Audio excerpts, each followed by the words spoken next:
Hello and welcome. This video is a step-by-step instructional guide to the second exercise in RTsim.Career called Reflux Tank. Let's get started. Let's click on the training mode and choose Reflux Tank Normal Startup.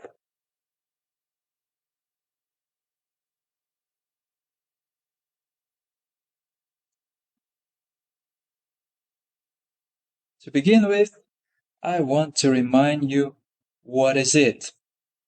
The reflex drum and its pump are designed to control and maintain the temperature at the top of the distillation column.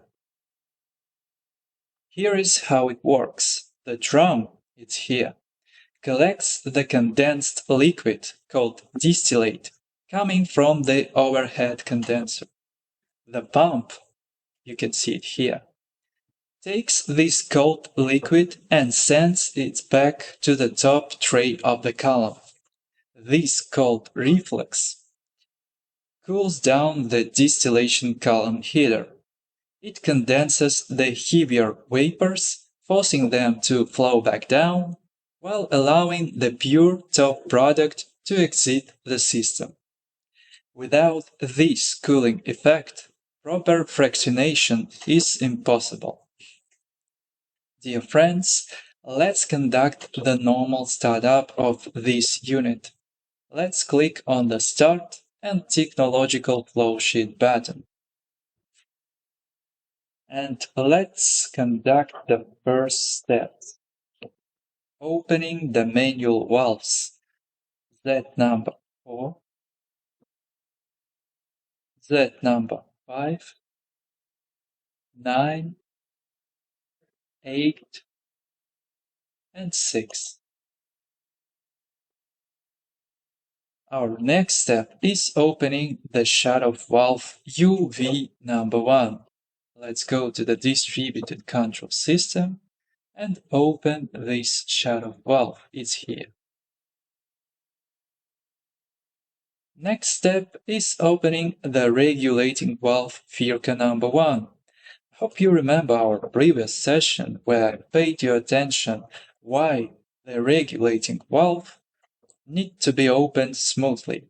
So let's do it again smoothly between 5 and 15%. Let's make it 15%. Enable automatic mode to it and then set the set point between 165 thousandths and 175 thousandths kilogram per hour.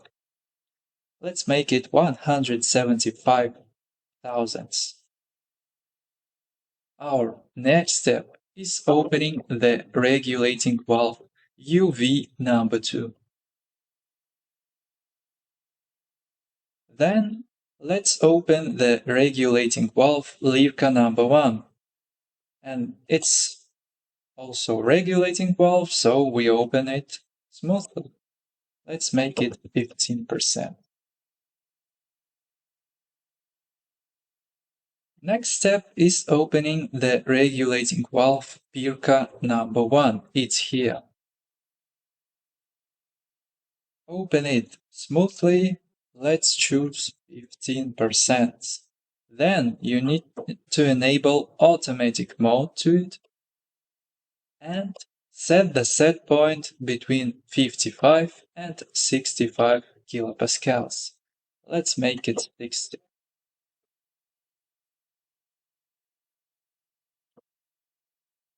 Let's go back to the workstation field.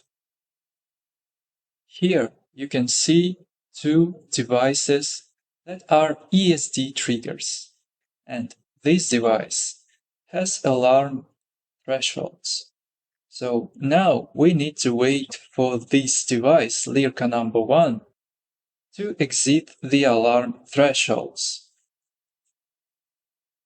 And while we're waiting, of course, I have some questions for you, dear friends. Here at this technological flowsheet, we have many manual valves. Z number 4, 5, 9, 8, and 6. They are scattered across different lines. And my question is, why can't the software just have one giant manual valve to turn everything on at once? What do you think about it? Why do we need so many manual valves? Why we can't just have one except instead of five? What do you think about it? Pause the video and make your own hypothesis. And then come back. So, dear friends, the answer to this question is that in a real refinery, lines must be isolated individually for maintenance.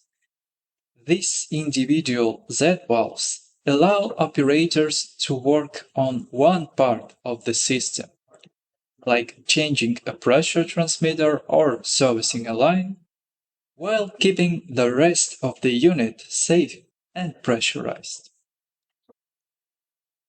I have some other questions for you, dear friends. I want to ask you, why do you think the reflux drum has two gas lines? In our software, the gas lines are usually have yellow color. They are here.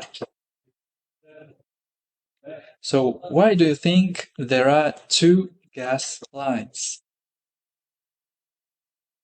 Pause the video and make your own hypothesis.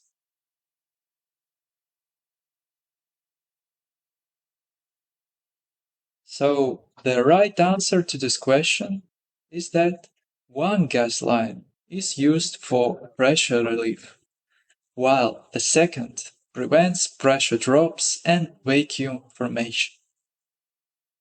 That's why there are two gas lines here at this unit.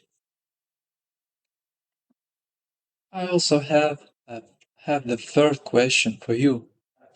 Dear friends, you can see here two ESD triggers.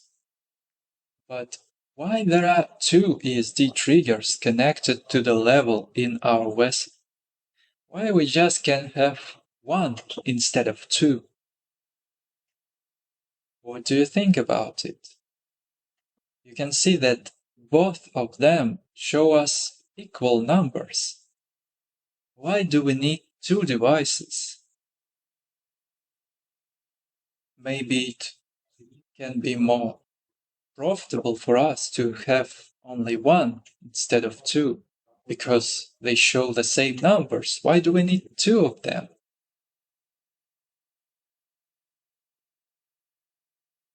Pause the video and make your hypothesis.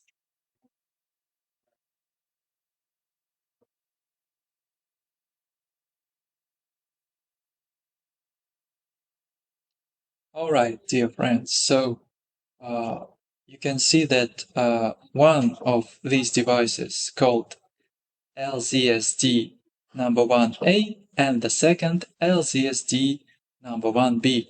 So one of them, which is B, is a standby device. If one of the devices works improperly, the second will show us actual numbers and we can manage our vessel. We don't need to worry. So that's why, according to technological instructions, we need to have minimum two devices, at least two of them.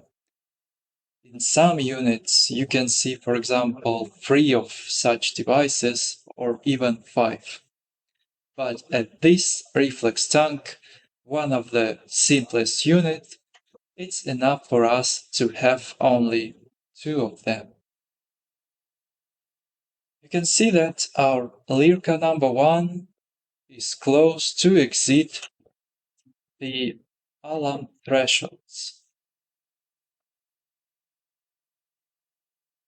And I want to show you one feature of our computer training simulators. It's connected to the pump. So we can open We can turn on the pump here at the workstation field by clicking on it and clicking on this green button. And also, let's go to the distributed control system. And you can see that if you click at the pump, you can also turn on the pump here. Click on the run button. Let's go back to the workstation field. So we need to wait just a few seconds and we can go to the next step, turning on the pump P number 1. Alright, let's go. Let's turn on the pump. Click here. And the next step is open the manual valve Z number 7. Our last step is connected to Lirka number 1. We need to enable automatic mode to this device. Click here on Man, then choose automatic and set the set point between 40 and 60%. Let's make it 40.